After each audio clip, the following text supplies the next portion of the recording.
This is the one with the village that time forgot. A gooseberry. A time-travelling wag. And one-eyed monsters. It's called Amy's Choice. Here we go!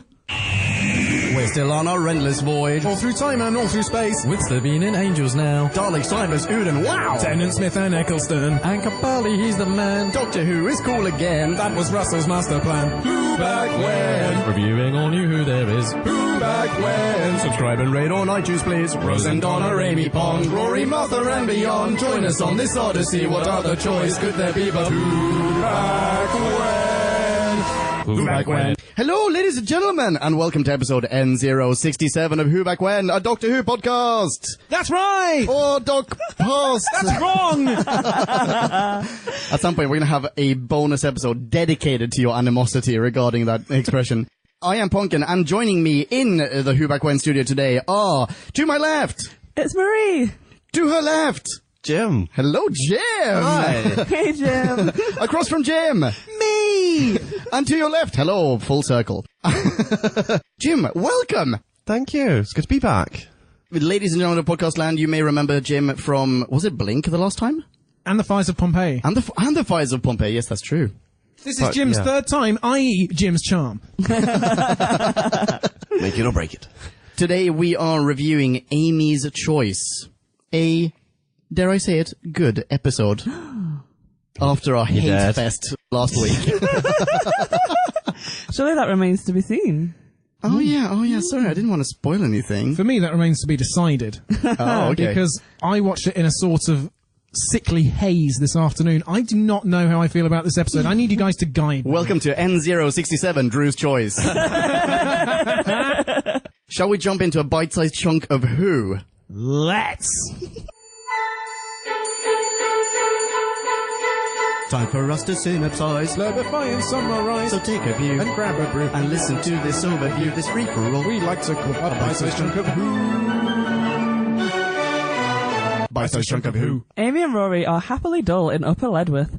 Their monotony only interrupted by Amy constantly crying labour. When the Doctor does some impromptu garden landscaping, Rory's fancy about his cosy ponytailed life in the countryside is dashed. Enter the Dream Lord, stage left, and all of a sudden our intrepid trio can't tell fantasy from reality. And to top it all off, they're in mortal danger in either, with green gas generating geriatrics on the one hand, and the TARDIS plummeting into a cold star on the other. Be scout over, you are welcome. Aren't you just? All right, who wants to start us off? Okay, I've got a question. Okay, this is a question that will lead to another question. I expected nothing less. How long have Rory and Amy been together? Oh, you jumped in right at the deep end. Were they or weren't they together the first time we met him? Because there was a little bit of tension, but I don't think they were a couple. Oh, no, I think you're right about that. But at this point, they've been a couple for a while, right? So it's less than 2 years. Yeah, this is the Okay. 2-year thing, and Yeah. they blatantly have a relationship, and she's just not quite. They're about to get married. She hasn't Yeah. quite defined it when the first Doc appearance is. Okay, so question number 2. Why has she never told him that she loves him? Well, hang on. They've been together nearly 2 years by the time they go gallivanting around in the TARDIS. I absolutely expected least. more of a reaction to that. But now, there's 5 years on top of that. This is now 7 years Wait, Yeah. 5 years on top of that? in the fantasy, In the fantasy. dream. So, okay, at the end of the episode when she says, I never told him, I suppose. You know what? 2 years, also way too long a time to never have told your partner whom you're about to get married to that you love him. It's the engagement thing. If they were 2 years in and they'd just been casually dating and they're very young and she's not ready to commit, then that's one thing. But to have a proposal and to say yes without ever telling the other person that you love Yeah, them, that's super weird. and I can't believe that Rory's never said it to her. Yeah, well, actually, Well, wait, he you know what? said it on day one. Yeah, he probably did say it, and she just went, thanks. Hang on. Didn't we She go, have, I know. Oh, yes. Oh, yeah, she totally Han Soloed him. at the beginning of the last episode, wasn't Rory ringing up because he said, I haven't said I love you in like 6 hours? That's Oh the my longest God. I've ever gone. There you go. Yeah. Yeah. Yeah. So, And she's just constantly like, oh, thanks. That's nice. Oh, dear. I think the whole start to their relationship is just nonsense. it really Like is. in the episodes, like we don't know how the relationship started, but It's just... The relationship started because he was the only boy in her school who would consent to dressing up as the Doctor. Well, Her imaginary friend. that's very true. Yeah. But even if she has never said those 3 words, later when they're all covered in icicles and she's realised that he's alive and it's all joyous and she hugs him and he's like, flipping heck, this is the first time this has ever happened. How do I get this to happen again? She's showing me affection. Like, he's really surprised by that. Yeah. Like, she doesn't give him anything. Yeah, I expected a barbed quip. Yeah. And now we're embracing. Oh no, what is this? I'd like this to happen a second time. Will I need to fake my own death? I think the scale of possibility for their state of relationship goes from first date to very early awkward proposal that Rory's done, and she's just flipped out totally and just run away with the Doctor. It's like, there is nowhere that they're close to wedding night. Oh, no, absolutely not. Yeah. It's just... It's bonkers, yeah. There's no one else in Ledworth. She's just unable to think outside that extremely shallow gene pool. What about that handsome guy? Oh, he's busy busy being courted by Patrick Moore and all the scientific celebrities of the world. Yeah, he left Legworth a long time ago. Yeah, he's now regularly on the Sky at Night and QI, and he goes on Brian Cox's tours. I don't know. He's BFFs with all of them. Does talks at CERN, loves it. But we commented at the time as well when it was the wedding night, and you commented, Drew, about, oh, haven't we seen another redhead, about to get married, and it's all very familiar, and it's yes. just... if they had Fond remembrance. If they hadn't done that, it would be okay, because you could imagine them at whatever stage you need to put them at for that to be true. It's just the wedding thing that makes it wrong. Well, it's also the proposal as well, because after she said, yeah, I suppose, then Rory would have said, oh, I love you, and she'd have been like, all right, get off, you assassinate wanker. Something like that. So far, I have yet to see any kind of evidence that she isn't just using him as some form of romantic alibi. Like, just, to ground her as a human being, because on the inside, she's just this incredibly cold-hearted being. Yeah. I do have feelings. Look, Rory. Yeah, exactly. Yeah, it's such a shame, though, because I think a lot of the relationship in this episode works really well. Like what? Back up your opinion with examples, Jim. That's how we do it on this show. I've also decided that I really like this episode, so please don't ruin this for me. Come on, Jim, evidence, empiricism. He's shouting at me. I don't know how to think anymore. No. I think the sense that there is a choice, and especially when you work out, well, you're told that it's the Doctor's consciousness that's really, like, the dark side of his consciousness that's really kind of driving all of this.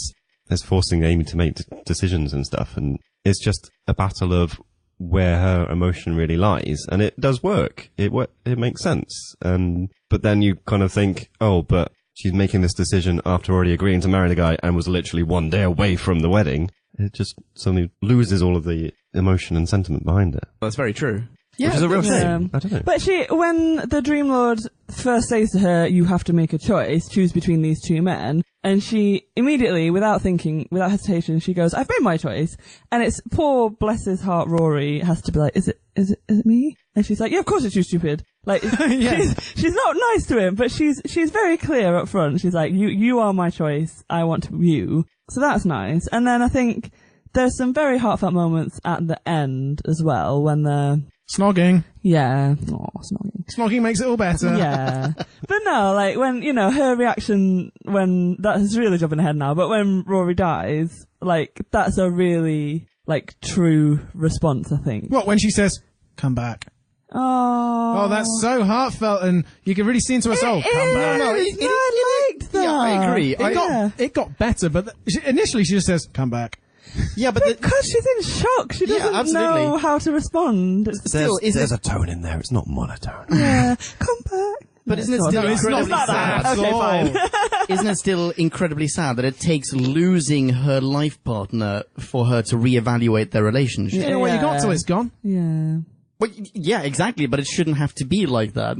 Yeah, okay, fine. That's it. From that point on, she is kind of a decent human being. Yeah.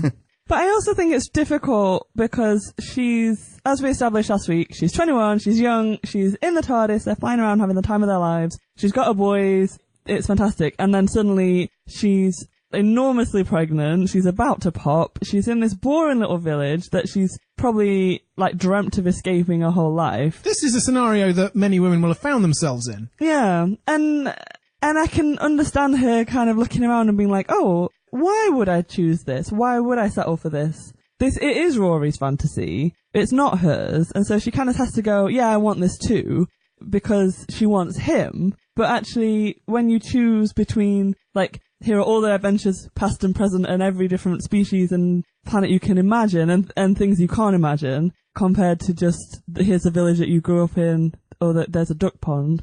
Like, it's hard to get excited about that choice, I think. This leads me to another question of mine, which is her choice between her choice and Rory's choice? Is that her choice? Like, I'm going to choose between selecting for myself what I want in life, namely being with a doctor on adventures, or having Rory select something for me. Because it's not balanced. It's not between, like, I'm choosing between Rory's fantasy and the doctor's fantasy. It's between, it's between Rory's and her own. Well, I don't think it's really a choice at this point, though, because Rory doesn't know enough about what they've been doing, about the travelling and stuff. He's getting an idea that it's dangerous, and he's kind of picking up on the negative side. But Rory has nothing to do with the choice, really. Well, he doesn't, but his presented option, being the alternative, is driven by the fact that all he's seen is Amy running off with someone, potentially cheating on him, and getting into danger. Whereas when she starts talking about, why would we give up this? Like, we could be travelling the stars and stuff. Yeah.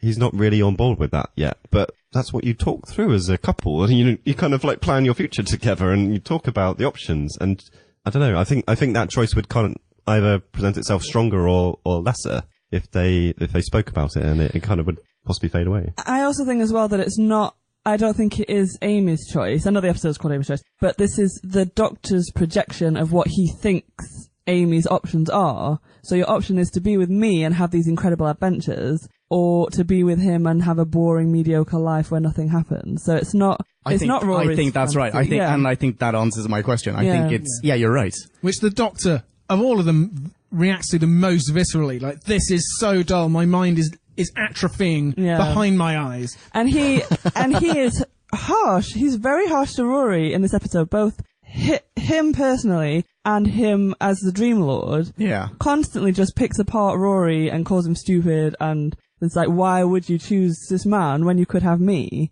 Like, is his subconscious? Because what? It must be. Well, doesn't he even say that? It's sort of the darker side of his subconscious. Yeah. This is fascinating to me because for the longest time while watching this episode, I was thinking to myself, like, this would never happen though. The Ledworth scenario would never happen because she's too strong of a person. Like, she has too strong of a character to let this happen. This has solely Rory's influence. It has none of hers. Like, she's just sort of relented to his desires. Even if she were to stay in Ledworth, she would be like in a rock band, and she would have, I don't know, like, the house would be painted black. I don't know, like, she's too cool for that stuff. Yeah, she'd be a sexy pregnant strippergram. Bingo. Exactly. Yeah. And she would never let him get away with that haircut. Oh god, yeah. I know, that's the first clue. Like, you look at Rory and you go, this is absolutely the dream world, let's just kill ourselves now. Like, there's no question. Okay, so it's the doctor's subconscious's projection of what he thinks Rory wants. But Rory does buy into it, so the doctor is accurately projecting this with his subconscious, so it comes to represent what Rory does want. But then Rory cuts off his ponytail, so he's willing to compromise.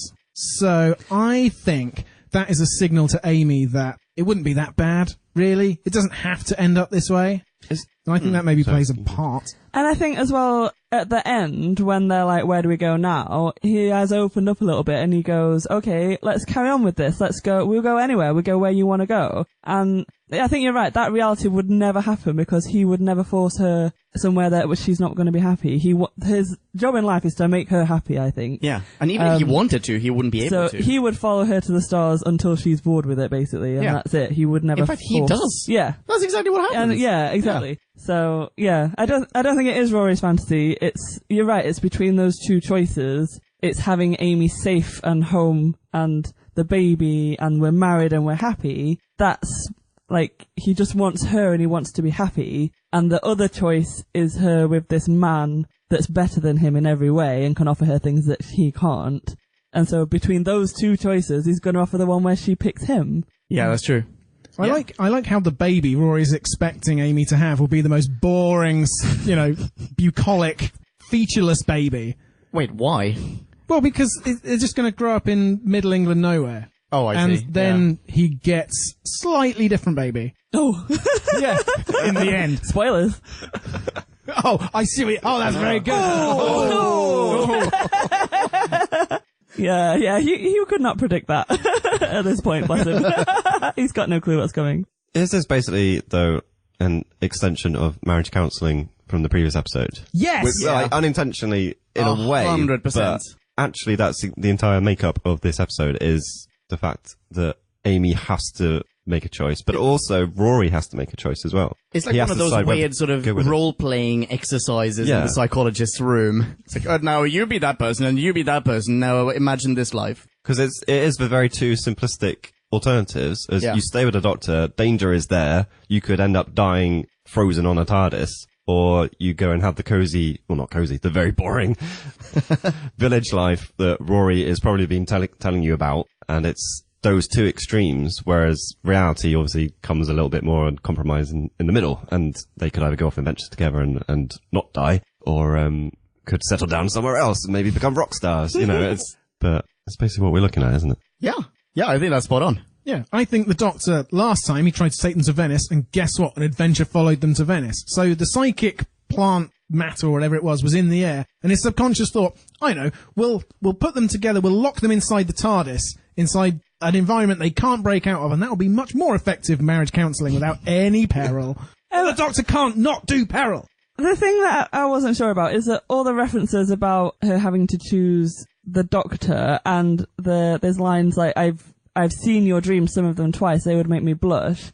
And he's kind of playing on this, like, he knows that she's kind of got a crush on him, and through the Dream Lord is implying that he wants that relationship with her as well. And I just think that Do you think so? I think so. I don't know, I mean, who's attracted to the Dream Lord? The Dream Lord is repellent. The Doctor wants her to be repelled from this idea because of the idea of voyeur seeing in, like the creepiest man. To me, the biggest reveal there was that she never denied it. They're like, oh, I know that you have these sexual fantasies about the Doctor, and she never goes, no, I don't. She just goes, oh no, he knows my deepest, darkest thoughts, my secrets. We kind of knew that was I know, but her husband-to-be is standing right there. Yeah. And not saying anything. Not saying a thing, just his disgusting little rat tail dangling in the wind. Yeah, like, when did you last have a dream about this slapping you in the face?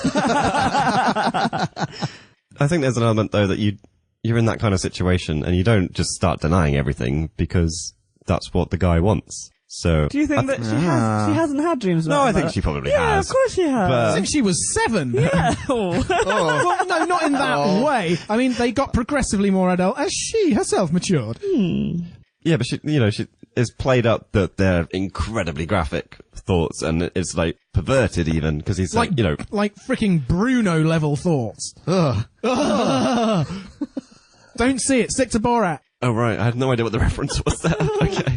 For a second there, I was thinking Popeye. No, that's Bluto. Bluto. Oh, so long, Trump. I was just thinking Frank Bruno. I was like, is he the next one that's fallen in the scandal? No, our Frank is above reproach. Well, who knows? How did you feel about the trigger? I like how this is now a psychologist session. How did you feel? Now, how did you feel about the audio trigger of the birds chirping in the background? I quite liked it. I think it's quite a creepy mechanism, and there's a lot of sinister stuff going on that it plays on the sort of twee and twinkly. It's never quite, horror stuff, but yeah, I quite liked it. I thought at first that it was really bad audio work until I got what was going on. My first note is Rory's hair. My second note is, holy smokes, they really turned up the garden foley to 11, and maybe a minute later I've written, oh, I see, that's deliberate. Yeah, they did. They made a very bold claim in this episode, didn't they? Where the Doctor was like, look everywhere don't believe what you see and hear and everything. If there is any continuity error, that probably means it's a dream. And so everybody is watching this episode with twice the level of attention. And it's all a dream. Well, in the end, yes. And I didn't see that twist coming. No, me neither. Is this the nicest treatment in fiction, though, of and then they woke up. Because that's such a horrible trope that you generally just go, oh, for fuck's sake. Yeah, but then it has that shamalama ding dong twist at the end of like, oh well, you woke up, but you're still asleep. Yeah. That thing. But even when they double wake up, it's quite a nice ending. Like, you don't resent the fact that it was all a dream, which in any other kind of TV or film, you would just be kind of like, no, just shoot the screenwriter right now and never make them do anything again. What, like they never invited Simon Nyback to write another episode? This is his only episode. Really? Oh, really? Why? What? I do not know why. Oh, that's a shame. Look up this guy. I know I already know who he is. Oh, okay, go for it. He is most famous for writing Men Behaving Badly, a lad sitcom of the 90s, which I loved as a 13-year-old, and that tells you all you need to know. But I also loved it as a 13-year-old, so. Did you? Yeah, absolutely.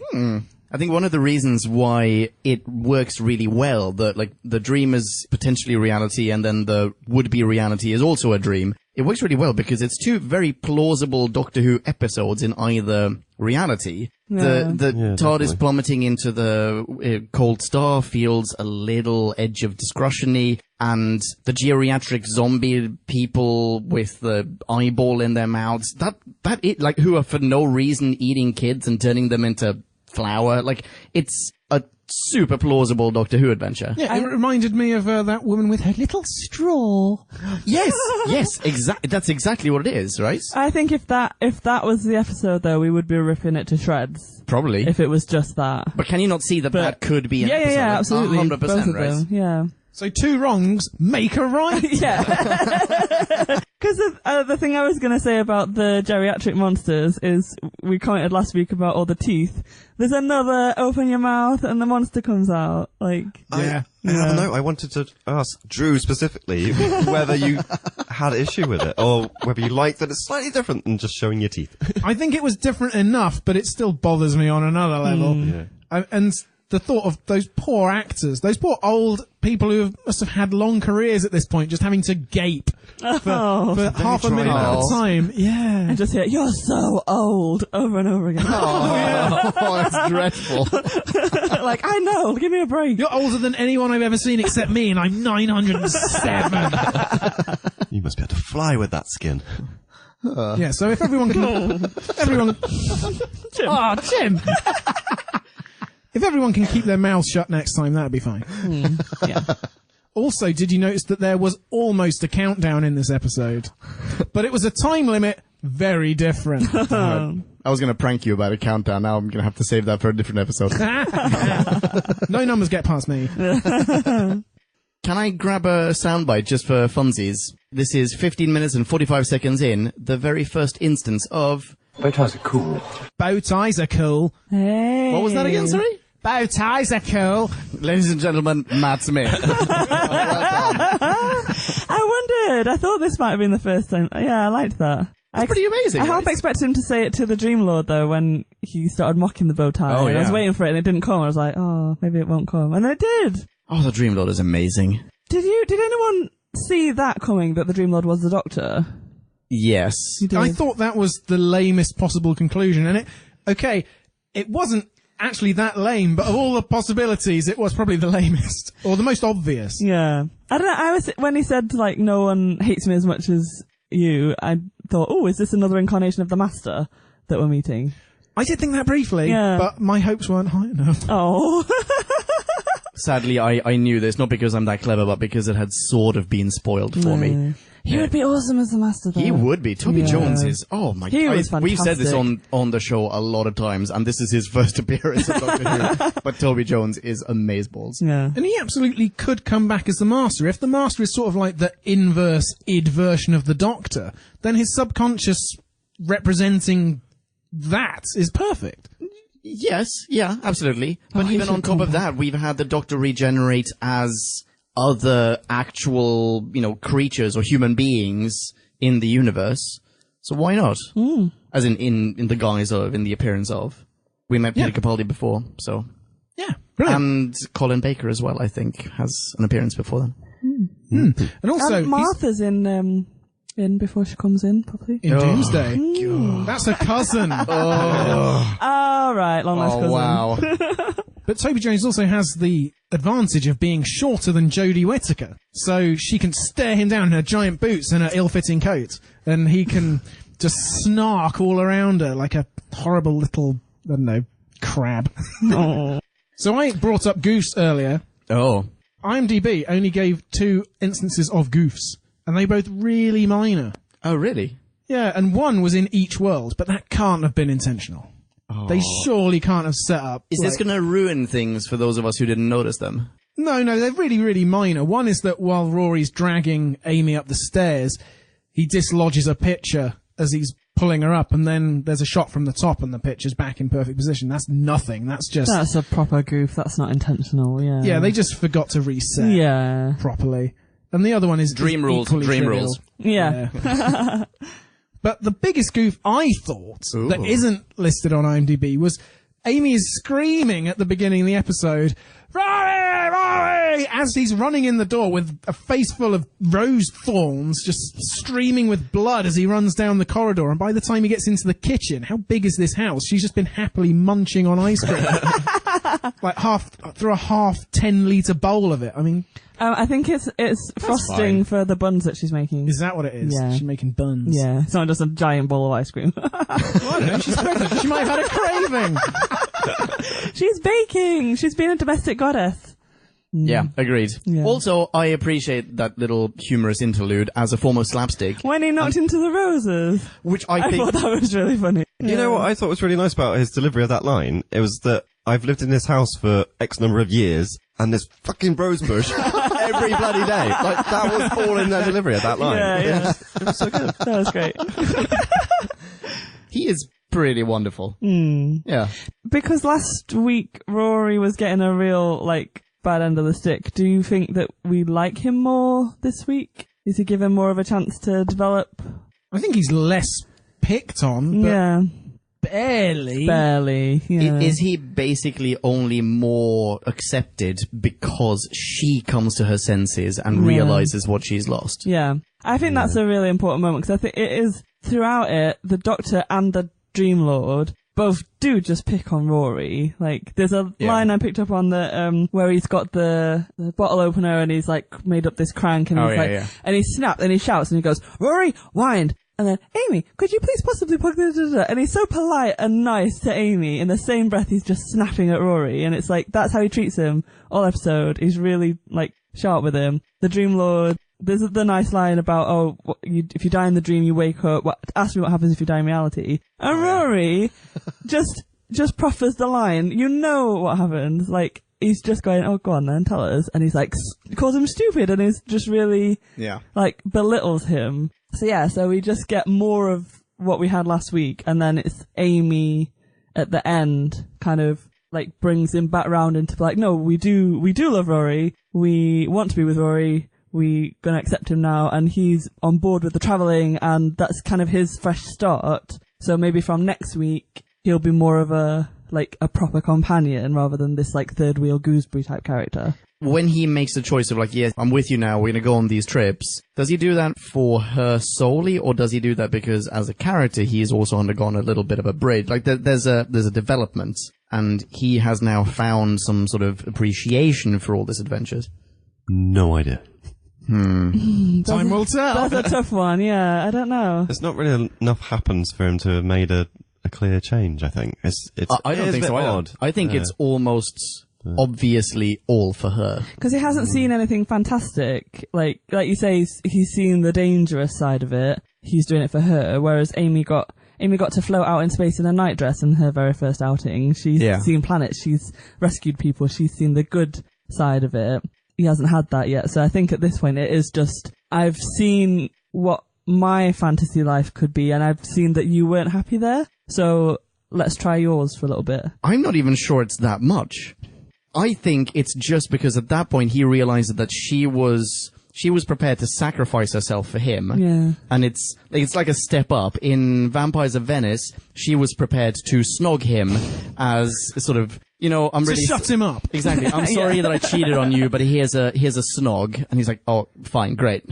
Problem solved." And now it's, "Well, you hated my life, but then you were about to sacrifice yours for me. okay, fine, go ahead. I'll just follow you anyway. Yeah, I see how this works out for me in the long run. Yeah, exactly. Very useful to have around. Did anyone else not think when the doc's like, hey, shall I just go and swim a few lengths? Would you not be like, hells yes.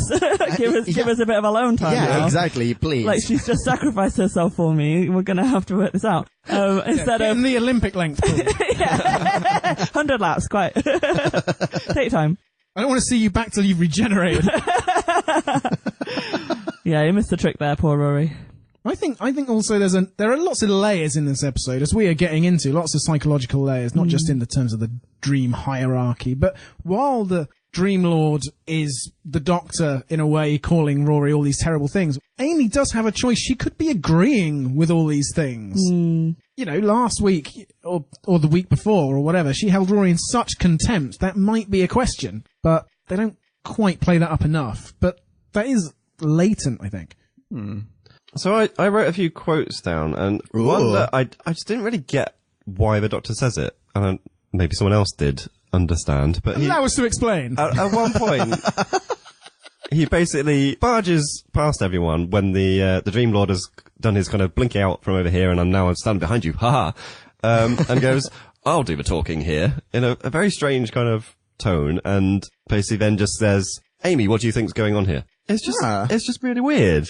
I don't know if anyone's picked up on that and why it was there as a line, or... Sorry, Jim, I can't explain that one for you. I'm not sure either.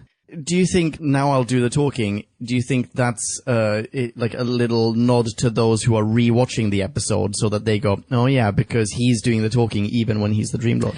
Do you think, at what point does he recognise himself as the Dream Lord? Well, this was the other thing. When he says, like, I only know one person hates me as much as this guy does. Yeah. Like, that connects completely with the rest of the things he says about the Dream Lord when he's understanding who the Dream Lord is. Yeah. So is it at that point that he knew, which is really early on? And so in the line that you just said, is that before or after? The I'll do the talking is basically as soon as the Dream Lord appears. Okay, yeah. And then not long after he kind of susses. Because I would see that as maybe he's shutting down the Dream Lord. He's like, I'll do the talking now. It's someone's appeared in his TARDIS. This is not supposed to be possible, even though it's happened quite a few times now. And he's taking... Donna did! Donna's done it! Oh, Donna. Always have to remind us of that, Drew. But yeah, he's really not happy when that happens, and especially someone that's controlling him in that way that he can't, he doesn't know how or why or what's going on. So he's kind of asserting authority. But then, yeah, when he immediately turns to Amy and says, what do you think? And it kind of continues, and she's constantly asking the questions and saying, who are you? You must know the Doctor because you said this. You must have a history, da-da-da-da. And eventually she says, the Doctor always tells me, sometimes it takes him a while, but he always tells me, therefore you must be something different. So she's already cottoned on that he's not the usual foe. But my issue with that is like, how impatient are you, Amy? You've been in there less than 14 minutes, and you're already deciding that the Doctor hasn't told you yet, so it must be something else. And half the time he's asleep. Exactly. And that line bothered me as well, because we haven't seen any time where the Doctor's not told us something, and then later on, like, have we had an example of that? I don't think enough time has passed. No, exactly. And if she'd have said that in the other reality when she's pregnant, that would have made sense, because there's implied they've travelled a lot with the Doctor and things have happened that we haven't seen. But she doesn't. She says it in the TARDIS, which I assume to be just after we left them last week. So that line is nonsense and doesn't really fit with what we've seen. No, not very well. No. You know the other sad thing about this? What? Is that all those things you were saying about he's different and everything, all that was sort of evidence that in a parallel universe could have pointed to Toby Jones being the Master. Yeah. Like, he's the only one who hates the Doctor as much as that and knows him and is in that way different because he's a fellow Time Lord. Yeah. And the Doctor's like, well, I'm definitely the last one. But because the BBC spoil everything, that was never an option. Yeah. If they could just keep their fingers in their pants or wherever they need to, then there'll be so many more possibilities that we might be titillated with. Please, BBC, hire us to script some of your future seasons. Thank you very much for tuning in, and enjoy the rest of the show. Yeah, and lay off the perception filter. And the hive minds. Fuck's sake. I was just about to say. You know why you were just about to say? While we're at it, yeah. Did the old people have hive minds? They all open their mouths at the same time. Ooh, that's a good question. like right at the same time. They were either that or they were just very well choreographed. Like on Especially Three for Guys, geriatrics. someone at the background's like banging his stick. Why did they pick the Speaking bodies of banging a stick, Rory hits the one with the plank and it just explodes. Is she made out of granite? Oh my god, I love that bit. I love it. Bless him, he's so sweet when he's like, I can't hit her. I know she's an alien monster that wants to kill me, but she's a little old lady and I can't hit her. That's so sweet. As we're talking about Rory on granny action, what did you think of the defenestration of Granny Smith? When is that Rory or is that the Doctor? No, that's the Doctor, isn't it? Yeah, one grandmother who gets just catapulted off the side of the house. I think that's quite brilliant. That's pretty amazing. It's Isn't an it? arresting image. Yeah. I have some trivia about the old people. Okay. Because Mrs. Poggett, she has been in the Doctor Who universe previously. Wait, as- which one's Mrs. Poggett? She's like the main one, the sinister one, the one with the jumper. the jumper. One is really old. Yeah, Oh, I see. Really old. she has been the Abbess/Gorgon in the Sarah Jane Adventures. Oh, which that's where I know her from. Okay. Mr. Nainby. You remember Mr. Nainby? No. Staggers about a bit. I don't know if he has a moustache. He does a lot of... Well, Big, is this one of lanky the staggering. one of the chaps in this episode? Yeah, one of the chaps. All right. He was Agidon in The Curse of Peladon. Holy smokeroonies and cheesecakes. He bummed What? around as an uncredited unit soldier for a while, but I think the pinnacle of Mr. Nainby's career is he appeared uncredited in The Terror of the Autons as Daffodil Man. Do you remember New life Daffodil goal. Man? I do remember Daffodil Man. That was that guy! I remember several Daffodil Men. Oh my... This is the plot where the Autons have given out, or the master controlling the Autons has given out lots of plastic daffodils, which obviously people want, but if they're handed out for free, wouldn't you pick one? Of course. And they're designed to, like, spritz alien gloopy plastic shit onto your face so that you suffocate, basically. Oh wow, so that's So fairly he, similar to this. he will have been one of the chaps who picked up a daffodil, then, I assume. Possibly Daffodil Man number 2 then. Oh. Okay, right, so screenshots, comparison screenshots of this chap. What's his face? Nameby? Yes, Mr. Nainby. Mr. Nameby on whobackwhen.com. Go there now. Thank you. You're back. All right. Great. All right. Something that struck me about this episode is it could have been quite a cheap episode, actually, to produce, because they're basically shot in a little village and they're in the TARDIS. Yeah. But you don't really notice, you don't really care. And it is very dialogue heavy, which can get boring, but I think the dialogue's it's quite snappy, and it's especially, the Dream Lord is just totally just all kind of suave and sarcastic all the time, and it's just kind of puns aplenty just flying at you, and it's really nice. Yeah, and it has an very well put incredibly together. Yeah, absolutely, and it has an incredibly high tempo throughout. Yeah. It has that bam bam bam bam bam bam bam, but like sped up to When the they're in the max. camper van, they do that, and they're like picking up people. Yeah. Like the rescues. I love that scene.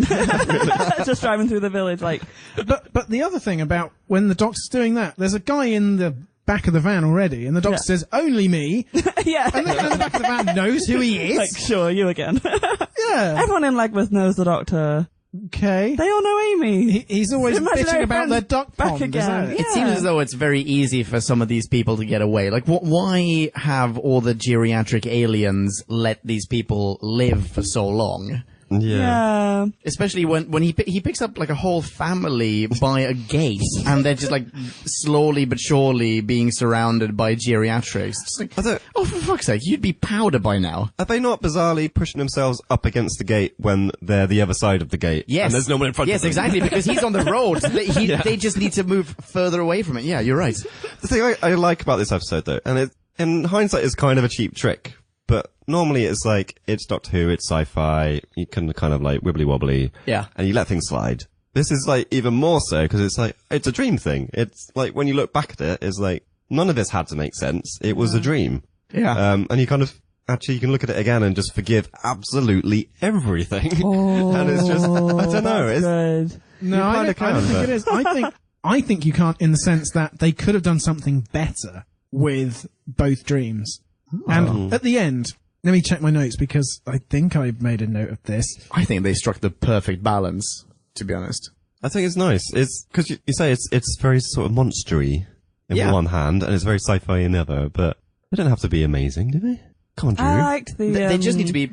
The idea of the cold star was really intriguing, and the idea that the Doctor hasn't seen it, and he kind of goes, "Oh, you expect me to know everything." That's really nice, because most of the time he does know everything. So for him to acknowledge there's bits out there that I've never come across, yeah, I would have quite liked to have seen a whole episode about that. But we got less of that dream, and there was no escape plan in that dream. If that had been... Wait, in which one? In the TARDIS one? In the TARDIS one. Yeah, there was no screwed chance. in that. They were just Yeah, we're just going to wait here and freeze to death, basically. Told some loads of bones. Yeah. Okay, this plays into what I was saying. Yeah. Because my note is, okay, Amy's obviously prepared to take the chance of dying, so she may get to see Rory again. You always want what you can't have. What if the Dream Lord had opened it up somehow, changed the parameters, so that in the TARDIS version, the Doctor had died. And so then Amy had a proper choice of either she doesn't get the Doctor or she doesn't get Rory. Or she can basically save one of them. Oh, that makes... Yeah. Oh, this makes so much more sense. That would have been better. Yeah. That's a much harder choice. Yeah, you're right. Yeah. Moffat, you're listening, right? No, Chibnall. We need Chibnall on board. Chibnall. Chris, baby. What do you think, Jim, if I just shat on your dreams? I think just near them. Still getting a visual, that's alright. Just a vague smell, but you can still stomach it. Oh, Christ, I need a top up. I think in a way that this is a different premise. It's quite easy to give a very straight cut, save this one over here or save that one over there, and it's like gun to the head kind of moment. Whereas this is a bit more, it is more emotional, it's more heart-wrenching, it's more, suddenly she comes to terms with the fact that even though she's known this guy for 2 years and has pledged to marry him, she suddenly realizes she can't live without him. And it is a proper emotional thing that she wouldn't have got if she had a clear-cut choice between the Doctor, who is not just an emotional connection that she could have, it's the Doctor can probably save me as well. So when the Doctor's gone from one universe, you kind of stood there with Rory going, we can't fly a fucking TARDIS. And it's also probably not a choice that she's able to make, or that anyone should be forced to make. Choose between having this person die and this other person die. This is a choice between having a person or not having a person. Yeah. Yeah, but the Dream Lord could make her make that choice. When they're in the camper van and she's about to she's revving the accelerator, she's about to charge toward the house. The bird song could come in at that point, and then the Dream Lord could go, look, we're back in the TARDIS, and hey, your precious Doctor's frozen to death. What do you do now? I don't know. It was emotional. You had all the emotion back in that universe. Now here's even more emotion. It's cold sun emotion. But then she would be either next to a awake Rory or a dead Rory. Yeah. A cold Rory, a shivering Rory, unlike Karen Gillan, who never shivers once. But she would see that he was awake. Don't. Yeah. Yes. She'd have confirmation of whether Rory's really dead or not. So then she would know which one was a real dream. Oh, you've logicked me out of it. Yeah. Oh, you guys. See, they were clever in this episode after all. Some idiot suggested that and they were like, you fool. This is the way it has to be. Two things. One, Drew, can you pass me the Aperol and Prosecco, please? Yep, Two. Yep. Top up coming. Thank you very much. As I'm interrupting anyway, does anyone else need a top up? I could probably go for a top up. Oh, bingo bongo. Let's do that. Time out. Remember that I had another point to make. Yeah, of course. Leon's got a point. You have a point. Oh yeah, you had a point. Oh no. What were we talking about? Oh yeah, what were we talking about? I remembered what you told me to remember. I'm sorry. I can't help beyond that. Dude, you got to keep better control of your points.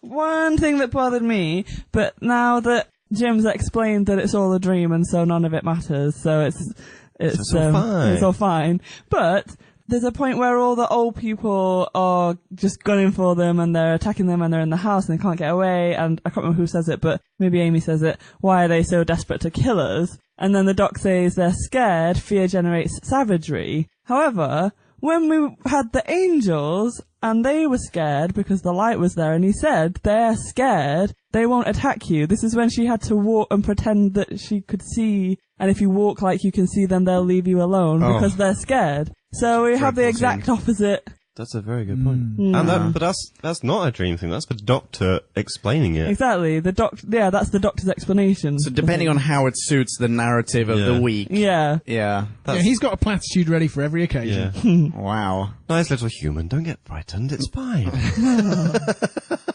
I think there is something that bothers me a little bit in this episode, which... Oh my god, I just remember what my thing was. But please, Karen, no, I'm going to write it down. I'll write it down. I'll write it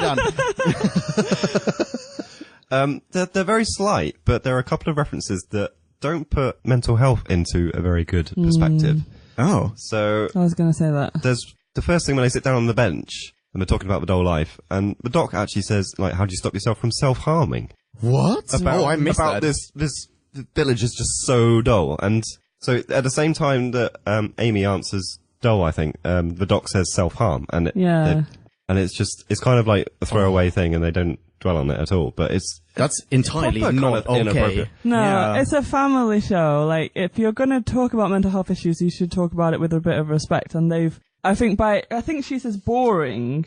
I wrote down boring. Is it? Yeah. Why is it so? Oh, I can't remember the exact line. But no, what do you do to stave off the... Yeah, and he, at the same time, she says boredom and he says self-harm. And it's effectively saying, like, it's so boring that I will cut myself. Like, it's equating, I have nothing to do, I'm bored, with self-harm. Yeah. I don't think that's very... That's a very callous thing. But it's so, mishandled in just how little they dwell on it. Like, why even write that? A problem that is quite common. Yeah. And then there's, Rory says it, and we've already established that in this fantasy he's trained to be a doctor. We already knew he was a nurse, and he refers to one of the elderly ladies, I fixed her depression. Which is just, Mr. Doctor Guy? Hello? I guess you could explain that away by saying this is just a fantasy and someone, like whoever has constructed this fantasy, presumably the doctor then, hasn't really scripted it very well. But this is Rory in the fantasy saying this. But with medical training, he was a nurse, and presumably do you think that... mental awareness. Yeah, no, I agree with you, but do you think that he would have the knowledge to feign being a medical professional? Not to doctor level, but more so than fix someone's depression. Yeah, you're right. No, you're 100% right. Yeah. Rory currently in the real fictional universe as a nurse probably thinks, yeah, I could be a doctor, I could fix people's depression, whatever. It's just because he doesn't know any better. Okay, possibly. no, I don't know. I feel like if you're in the medical profession of any level, even if you're a nurse rather than a doctor, you'd still have... I don't know, I've not been through the training myself, but they must talk about... It's a specialism, mental health. You can't specialise in everything. I also assume that he's saying this... Is he saying this when they're indoors with the... like, they're in the care home, so he's saying this in the prison... This is the one that comes and he can't attack her. Oh, right. He said, oh, not her. I fix her depression. Oh. And now I have to spank with a plank. No, okay, I agree. That's pretty awful. But I don't He's know. just been listening to too much Coldplay. Wait, what? He thinks he can fix everybody. That's all it is. Oh, I see. Yeah, exactly. Yeah. But no, what probably happened in the dream world was that she's like, oh, I'm so very depressed, and she saw Rory's ponytail and thought, it could be worse. I've got my doctor Chalk another fix point up for depression Rory. badge. Hey, Rory, turn around. Oh, there's the good stuff. I'm not quite sure what path he was on to get in becoming a doctor when he was a nurse, but 5 years doesn't seem like... 5 years is not enough. From what we saw of him before, it seems like... Yeah, this is serious fantasy ground here. Like, this should have been another kind of, like, ringing of bells. Maybe this is a dream. I did wonder throughout this episode, actually, because I was very much skewed towards, well, obviously, the scenes in the TARDIS are the reality. How are they going to get me to doubt that? Yeah. Because obviously Upper Ledworth is a fiction. They're not just going to jump forward in the mid-series 5 years' time and then Amy's going to have a baby from next week. That's not a possibility. Yeah. Do you think that's why they make the TARDIS bits so kind of, we have no way of escaping it? Because you're left with that kind of, but if that is the reality, they're going to die because they haven't done anything. Well, I mean, that's part of it. And the cold sun as well is, so they're introducing doubt and they're constraining the environment. But I don't know, it did actually stop me from thinking, well, they could both be dreams. While I was thinking, well, one is obviously more a dream than the other. Yeah. I didn't see them as equivalent, so maybe that's why they did it. Yeah, that's clever. I want to just pull up on something that Leon just said. So I don't know, you sort of said that this dream is scripted by the Doctor. Yeah. And that was a sort of In a sense, anyway. in a question that I'd had actually is that how much of it is, it's all constructed, like the environment they're in is constructed by him, but we're meant to assume that Amy and Rory are acting independently. They are saying what they would say, but I don't know. There's a few points where they kind of say things that like jar a little bit, and it's like I don't know whether that is. So Amy, when Rory dies, I know that she's very upset and stuff, but she goes all out for the Doctor, and she goes, "What is the point of you? Like, if you can't bring him back, what is the point of you?" And that's such a harsh line, and that's not why you become friends with the Doctor. It's not so he can save everyone, surely. It's because he shows you the world, and I don't know, and I didn't know whether that was a bit of, like, that's his fear, that if he can't save people, then what's the point of him? Oh, that's interesting. Yeah. Oh, I didn't read that much into it, but that's a super interesting question. Sorry, Yeah. Jim, go ahead. Because I took it very straight as well. It's just, like, in her grief, it's, I've exactly. seen you save so many people. How could you let someone I cared about? But Yeah, and he's it's- also seen people die. Yeah, but Yes, He yes. knows that he can't save everyone. I don't Oh, think you- it's like, what's the point of you in general? I think it's like, what's the point of you in this moment? Like, if you can't help this particular moment, this particular problem, if you can't solve it, then why am I here? Why am I still with you? Oh my god, there's so many levels. Do you think, because I thought that this was something to criticize Amy for in the episode as it happened, I thought it was just like her saying, "What's the point of you if you're not like my own personal sex genie who does everything I want and just ravishes me at a moment's notice?" But Wait, sorry, what was that again, sir? a moment's notice. Ladies and gentlemen, Karen Gillan. But this is exactly what the Doctor doesn't want her to think of him as. So he is specifically setting up this scenario so that she stops thinking of him in such a facile, superficial way. So I get that. I like that. Does that make Amy any less culpable? I don't know, but it makes me like the scene a little better. Okay, so I remember the thing that I wanted to say some time ago. You've left your point dangling this whole time. I know. Put your point away and get it out. I'm sorry about it. Wait, put it away and get it out? Yeah. Right, so Hit us with your point. there's one scene in which the Dream Lord says, "All right, you chaps, you can now fall asleep in the TARDIS and wake up in Ledworth, but Amy's gonna stay with me." And I'm not entirely sure, unless I've forgotten or I misunderstood or whatever, I'm not entirely sure we fully realize her experience in the TARDIS solely with the Dream Lord. He basically just says one thing, right? He says like, "Oh, well, you're stuck here with me, anything could happen." All of a sudden he morphs into, chest hair exposed, yada yada. 70s medallion to boot. Yeah. But that's sort of it, right? There's not much else to that scene, and she spends a lot of time in the TARDIS with just the Dream Lords. Never shivering. So what, never shivering. So what is it that we are meant to fill that gap with? Hot. I did think, actually, that was very kind of topical with all of the, like, Weinstein stuff at the minute. Oh, yeah, Yeah. Not hot. Not hot, Drew. Not hot. Unhot. But Toby, yeah, zip up that shirt. it's like a young... Zip up that. Wait, what kind of shirts do you wear, Drew? What is that? I'm just trying to think of the quickest way possible. Staple it closed. Yeah.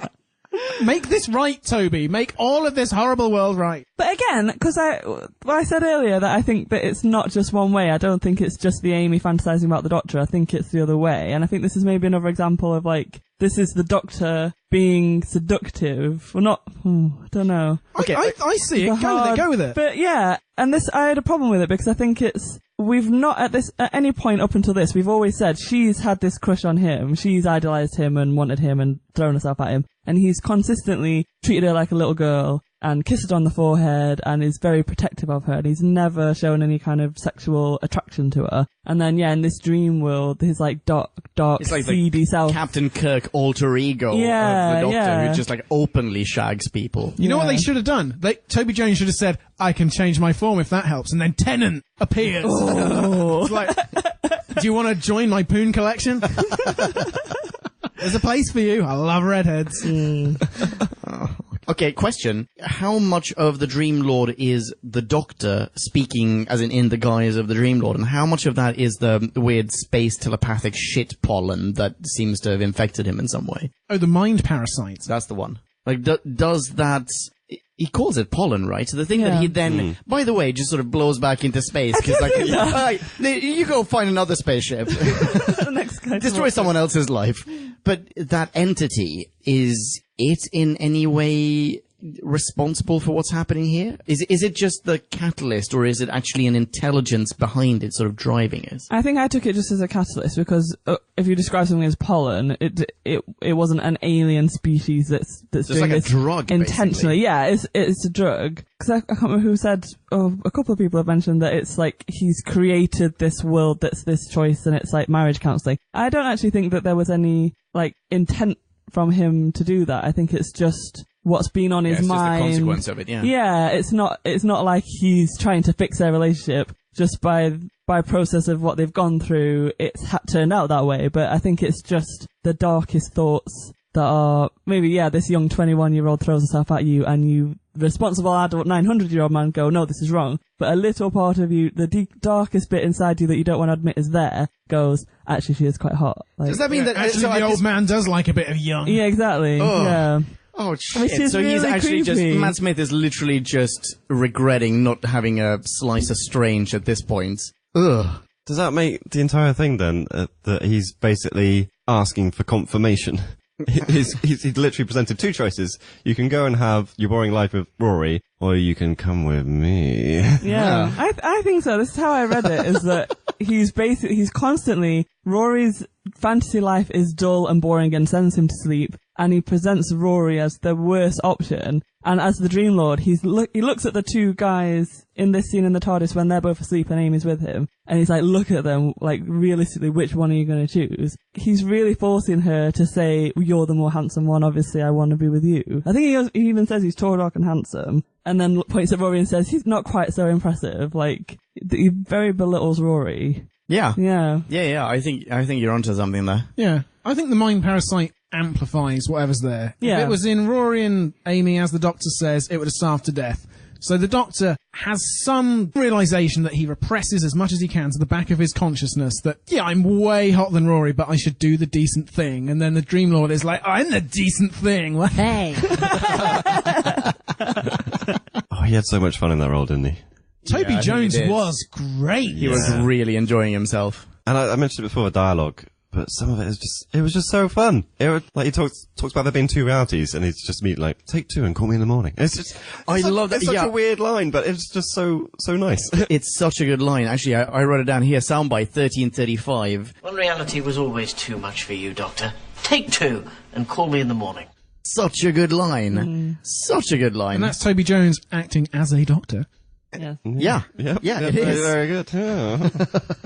And a challenge, an equal for the protagonist. Like last week I was saying about how Rosanna was brilliant because she was on the Doctor's level, and Toby Jones literally is the Doctor's level. Just Toby Jones further back in his way head. more so than Rosanna, right?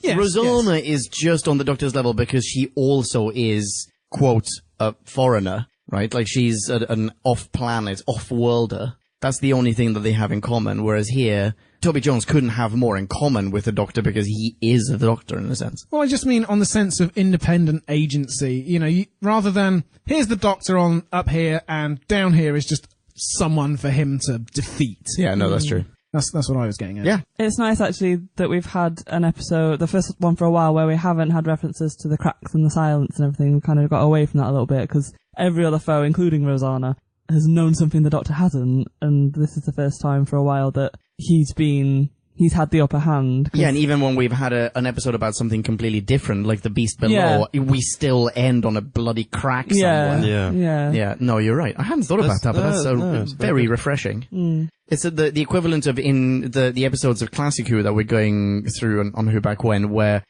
at some point, finally, there's not a master episode, and you're just like, oh wow, there's other stuff that happens as well. Yeah, it's nice.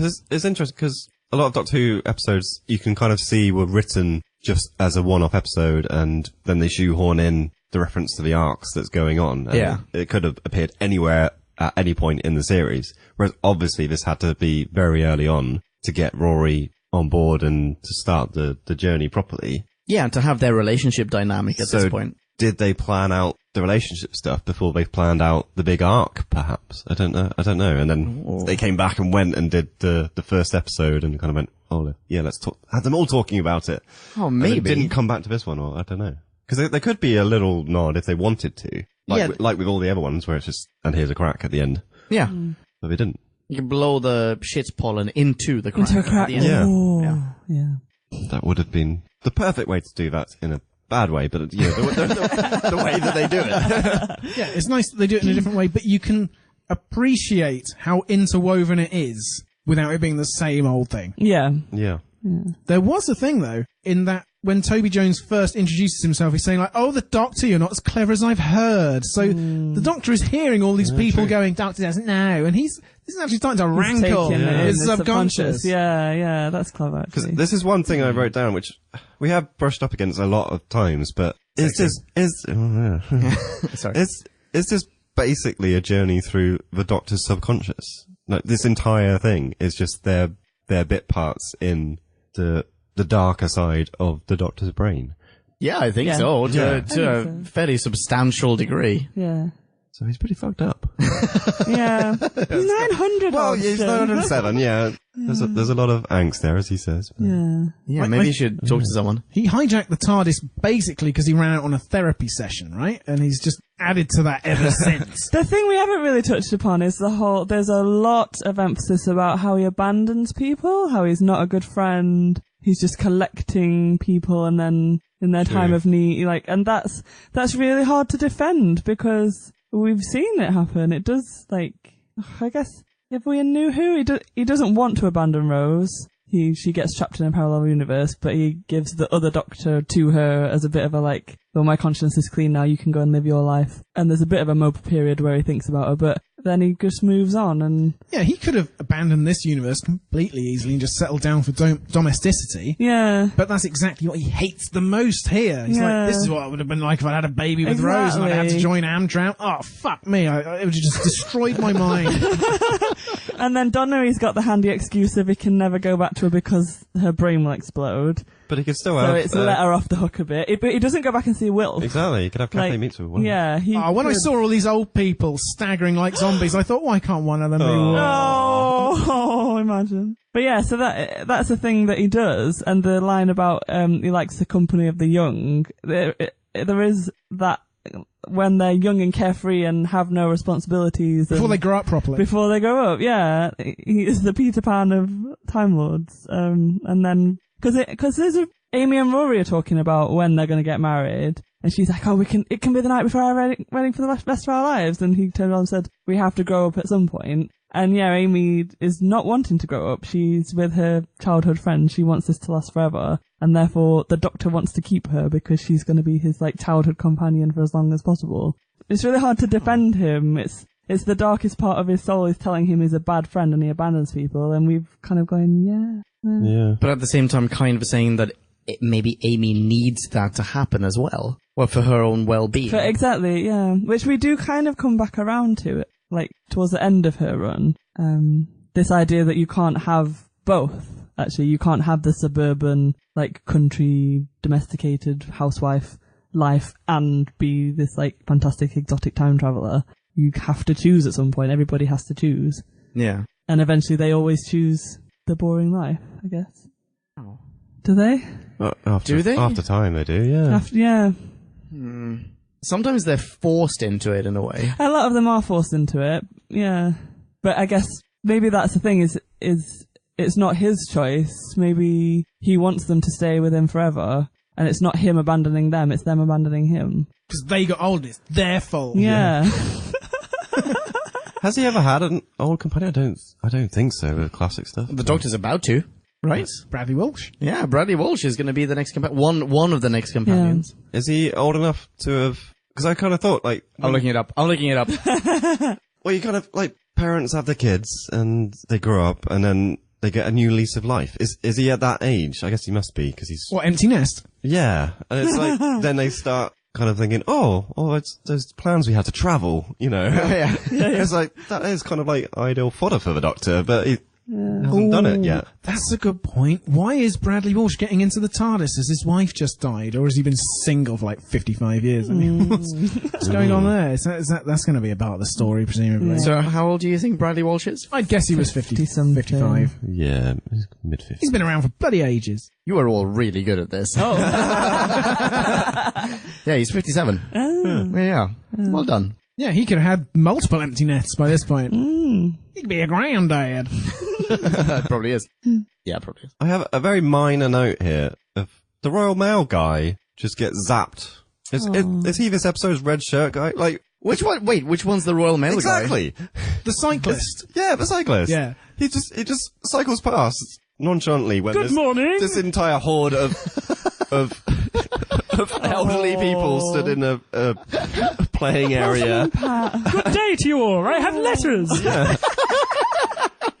The most benign scene you've ever come across in your life. It's just like, oh, hello. What? I'm dead. Oh no. What a calamity. I completely did not pick up on his presence at all. Yeah, it's absolute non-scene. Like in a second. And we just had the kids revelation that they'd killed all the kids, and it's not even that they're eating them, is it? They're just No, it's just revenge. Yeah, why did they kill the children? Wait, really? Yeah, it's just because they feel a bit put upon. Oh, interesting. so. But why the children? That's not what I took that to mean. The children are small and they move slowly and they're easily targeted. But why? I took that to mean that they were sort of, in a weird Macaulay Culkin way, absorbing the children's energy. Yeah, you would think they'd get something from it. Sorry, Macaulay, if you're listening. That's what I assumed at the start, especially when he says you're super old. Super old. Yeah. But there's never anything said. No, well, that they do that. there's never anything said about them at all. Yeah. It's just like they go, well, we had to seek refuge here, and by the way, we've got eyeballs in our mouths. Yeah. But then, as Drew references, they do explicitly say we were basically kicked off our planet, and we feel like someone else should suffer. It's bully syndrome. The Doctor says it for them because it's such an obvious storyline that he's like, yeah, I guess, that makes sense, But then again, it's like you already said, it's a dream world. It doesn't really have to make much sense. They're bad guys. They don't need. I wonder if it's just like let's pick the archetypal Doctor Who villain in the stereotypical Doctor Who setting, and just put in some of the standard tropes, and that's it. Like we don't even have to explain it, and the audience is going to fill in the blanks. And we clearly did in different ways, which is wonderful. Yeah. So mission accomplished. The thing that bothers me about the Royal Mail guy is that they spray him with the gas and he dies instantly. Yeah. And then lovely Rory. Rory just gets winged. Rory gets to say his dying words. Just got his left hand, and it just took a while to get through the rest. Just a little spritz. Just a spritz. Take care of our offspring, or whatever he says. Yeah. Why would those be dying words? As if she's not going to. Thanks, Rory. Thanks for telling me that. I would have just abandoned it. Last words, well, no, he's Rory. like, take care of our offspring, and maybe don't drive for the next 2 minutes. Does she not drive? Like, I mean, that is a very slow kamikaze drive that she has. Yeah. Like, put it in front. Yeah, no, let's the radio's practically on in the background. 20 feet away. Yeah, exactly. You're going to get to 7 miles per hour. And then go, bop. But what you neglected to consider is that that last bop is what made the whole house collapse onto them. Pancake her and the Doctor. Also, it's glossed over in this scene, but she has an extra airbag out front. Yeah. There is a extra layer of difficulty to her choice because her baby is there and is about to come out any day, and she sacrifices it without a thought. But we don't get to see any of that. Such a super point. I didn't even think about that. In fact, do you know what? Going back to Rory's last wishes, she is directly disobeying his last wishes. Yeah. Oh, she is so shitty to Rory, even post-mortem. That's why he had to tell her to look after the baby. See that light in your kill eye? I yourself. especially told you not to kamikaze. Because in her mind, she does say, yeah, this has to be a dream. Yeah. But she doesn't really, it's like, she's not 100% convinced. She goes like, either this is a dream or I don't want to live in this reality. Yeah. And if option B, then I'm also taking this kid with me. You know what? She's also taking the doctor with her as well. Yeah. Like we talked before he seems about totally loads up for it. should it be a choice between like saving Rory or saving the doctor? But effectively it is, because if she's wrong, she has killed them both. But then the Dream Lord, aka the Doctor, tells her it is really your choice. These two men here will do whatever you say, and Yeah. it becomes 100% true. Yeah, it does. So Oh, it's so deep. again, it's the Doctor's subconsciousness or awareness of just how key she is and how much Rory likes her and loves her. And how much he will follow her as well. Yeah, exactly. Yeah. Like, Oh my God. The trust he puts in his companions. That's why he chooses them. Is that he will not necessarily die for them, but he will trust them and put his To life, make life the in right their choices hands. for him, yeah. Yeah. And that was the point where it followed on so brilliantly from the last episode, although that line did seem a bit unwarranted and out of place back then, where it was like, I got my boys. The Poncho Boys! Yeah. I like the that line. Poncho Boys, and I loved when the Dream Lord turned up in his poncho as well. If we're gonna go, let's go out looking like a Peruvian folk band. Best line of the show.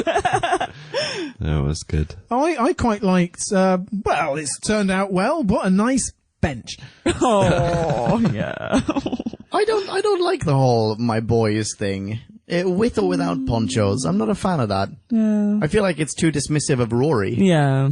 It's just too, or possibly it's too inclusive of the Doctor. I think that's saying it's too early on. If she was saying this at the end of the series and they've been through a lot together and they were a trio, exactly. Yeah. maybe that's different. Yeah, give this roughly 9 to 11 months. Yeah. And then we'll see what we Is this not kind of Doctor in a nutshell, though? Because you're always aware of the Doctor, and every new companion, you come in at 11, and you know the history, and they're suddenly up to speed on, episode 2 at the very least, and they're suddenly just in amongst it all, and that's it. There's no kind of progression. That is a fair have. point.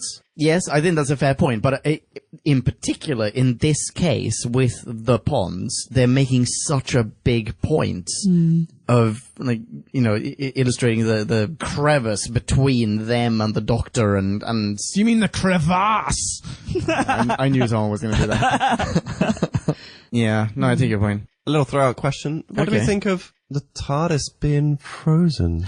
I thought it looked super cool when it was going into the cold sun from the outside, and it was just slowly rotating, and you could see the ice crystals forming. That Forming was exactly nice as it was. effect. Yeah, Yeah, no, that that's was beautiful. gorgeous, Yeah, I yeah. agree. I meant more about that is a nice fact, but I meant more the inside, just the set being frozen. Do we like this? I thought it was really nice. I liked it, yeah. I like that they mentioned the swimming pool later in the episode, because I thought, how is there this much water vapor freezing on everybody?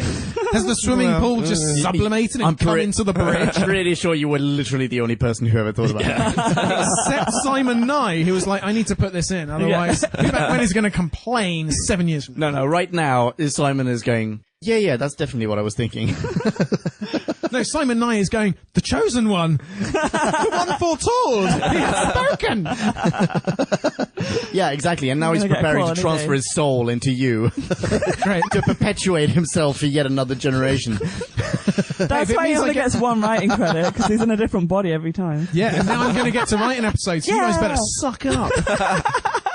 Inside the TARDIS, this is pre-ice, and this is from TARDIS Wikia. I've got a little bit of trivia. I didn't notice this, because I'm just going to read this straight off TARDIS Wikia. It says, the box under the TARDIS console. You remember when he opens the box The and there's like handle lots falls of... Yeah, and there's like there are lots of like weird tools in there and shit. It says, the box under the TARDIS console the Doctor opens has the words, TARDIS, time and relative dimension and space, build site, Gallifrey Black Hole Shipyard, Type 40, build date, 1963, authorized for use by qualified Time Lords only by the Shadow Proclamation. Misuse or theft of any TARDIS will result in extreme penalties and permanent exile. Ooh.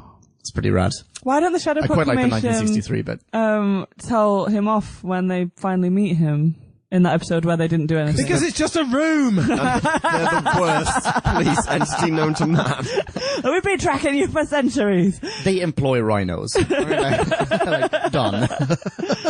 The it's nicer, a nice little nod. I think so as well. Okay, another question. Possibly this is a blooper, by the way. I don't know. Maybe it's not. Maybe it is. Maybe it's not. So, you know, there's a scene, I really like the scene, where the Doctor is, in a very slapsticky way, sort of stumbling down the street. He's trying not to fall asleep. It's like when he puts his fingers in his ears and everything. He goes into the cupboard or the closet, whatever it is. Like The freezer. The freezer. The freezer. Okay, he goes into the meat freezer. freezer. Oh, actually, yeah, no, that makes perfect sense. Okay, so he goes into the freezer, locks it with his sonic, yada, yada, yada. The others have already fallen asleep at this point. He's the only person left standing, and it's only because he has all the power and, you know, authority of the Doctor. He can withstand just a little bit longer. Then he falls asleep. Cut to, all three of them wake up at once. Would not the other two have woken up in the TARDIS and found the Doctor still asleep?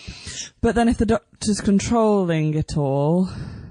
So is there a gap in between where we're they're in... just unconscious. Yeah, either they're in some sort of limbo or... I feel like there's enough leeway in the fact that the Dream Lord is deciding who's asleep and who's awake. Yeah. To then just say, you're still asleep now, and then all three of you are awake. Because the same thing happened when Rory died, because as we understood it, you die in the dream, you wake up in reality. So Rory should have been walking around awake. True, yeah.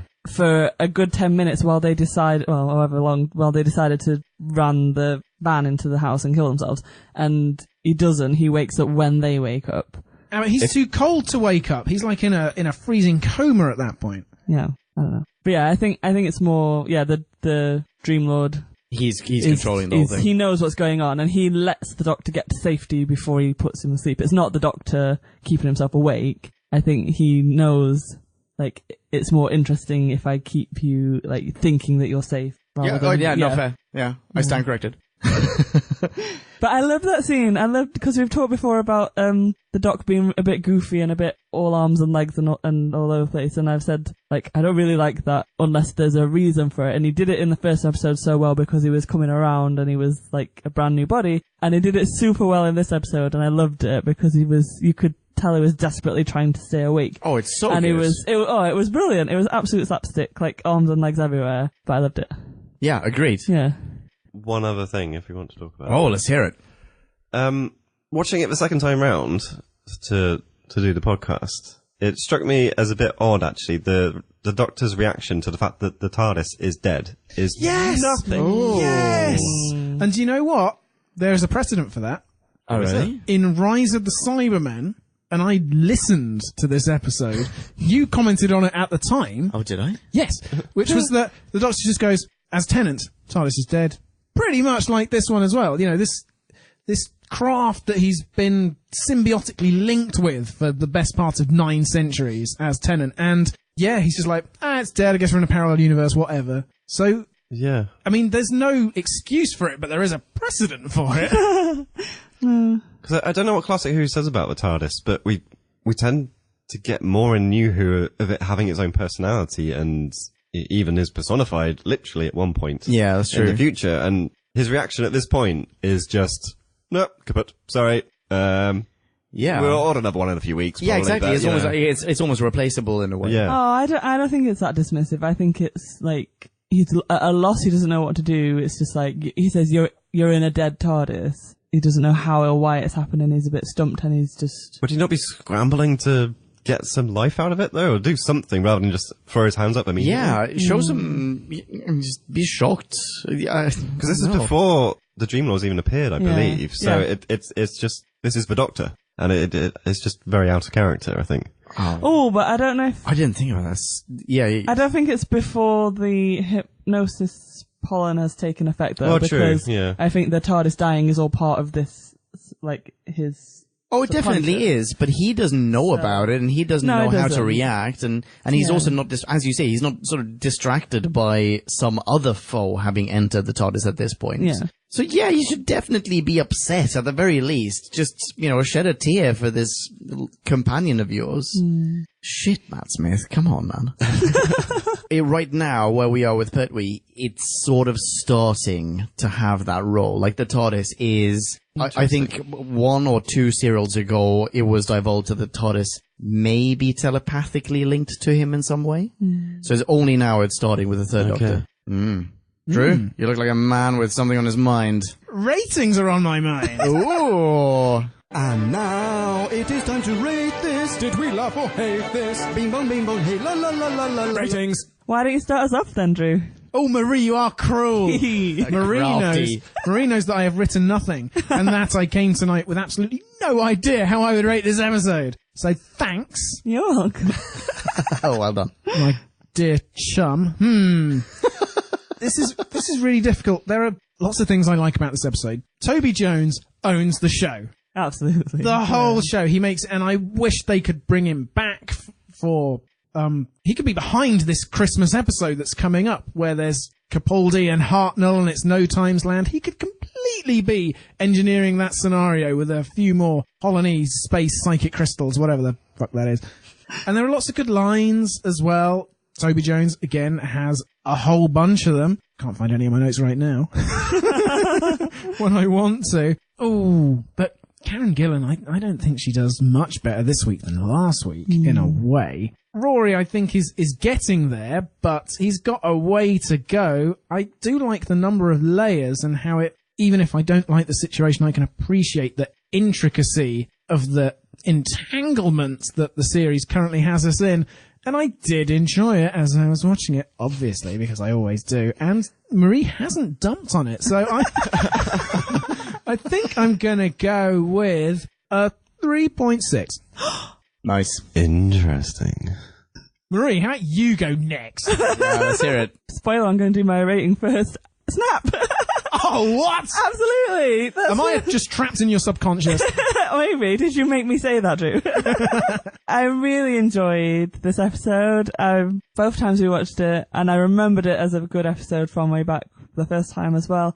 Amy is, I think, much less annoying in this episode. She's definitely kind of a bit warmer with Rory, and to see them as like a couple, she's not quite happy being the just domestic pregnant housewife, but you can see her being more lenient and making him happy and putting his feelings first, which she would not have done last week. And then, at the end of the episode, there's the massive revelation, and she sees him for the first time and realizes what it is to lose him, and she is so selfless.